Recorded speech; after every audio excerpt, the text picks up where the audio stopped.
अर्थ सुरुवालमा तिमीलाई कति सुहाएको, वर्षौंको तपस्या पछि तिमीलाई पाएको। हेलो भन्दा हजुर भनी रिप्लाई आएको, ल भगवान धन्यवाद भए मलाई यस्तै चाहिएको। नक्कली तिमी कति राम्री, मुस्कान त्यो नजर त झनै दामी।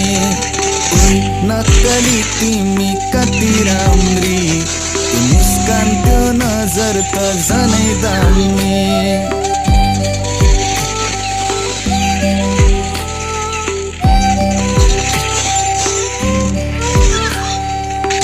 बुहारीको खाँचो थियो कठैबारीलाई, बल्ल बल्ल भेटे स्वर्ग कि परीलाई। माया नै माया छ है मुटु भरिलाई, अङ्गालोमा बेर अनि लै बारी।